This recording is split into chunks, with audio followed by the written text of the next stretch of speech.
Okay, so taking comm 1000 has taught me a lot of things. When I first came into the class, I wasn't really expecting that much because it just seemed like we were just getting information on what classes to take within the future for our major. And so I was like, I don't know why I'm taking this class. It doesn't seem like it's beneficial at all.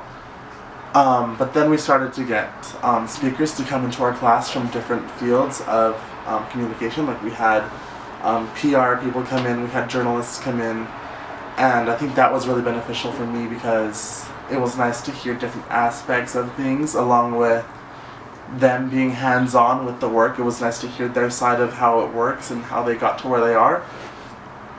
So I really liked that we had speakers come into our class.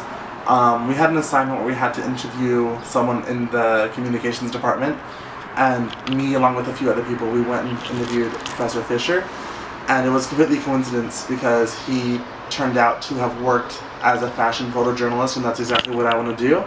And so it was really nice because that was a complete coincidence. And I heard how he got to do that and how he's met so many amazing people. And it was nice to interview him because it was actually like personal rather than an assignment at that point. So honestly, I'm glad it was an assignment in that class because I would never have done that on my own time. I wouldn't have ever been like, oh, I want to go interview this professor to see how we got to where he is. So it was nice because it forced me to like get out of the box and to meet new people and interview with that professor about that. He told me his entire life story basically. He said that he was living on the streets at age 17. He had his parents drop him off on the streets, and so that taught me like you really can make it as big as you want to make it. Just work hard and you'll eventually get to like where you want to be.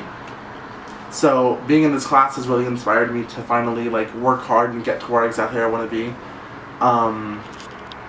In several ways, like seeing these speakers come in along with interviewing this professor and realizing that everyone in the class is working for their own goal, and some people are farther than others at that goal, and it's just like it's all about, you know, who's gonna make it first, like who's working harder, like who next to you is like, you know, farther than you are, and it's just like you gotta like try to beat your neighbor at that. Eventually my goal is to work for GQ or Vogue. I want to be the one taking the pictures for the covers of those magazines or even just for articles in the magazines. So after this class, it's just like, you know, I'm inspired to become like Professor Fisher and to work hard no matter like where I come from, like no matter like history or past. It's just like work hard and you'll get to where you want to go. His favorite photographer was Richard Avedon, and this is him, and he's actually a really good photographer. He's shot for Vogue, he's shot for a lot of magazines actually, and he's met a lot of really interesting people. I run a fashion photojournalism blog, and this is it. And so this, taking the class and realizing like that PR is really important and like getting to your audience is a really important factor, has taught me more about how to run my blog and how to like reach my audience and maintain their attention. So I think this class has been beneficial, and I'm glad that I actually took it.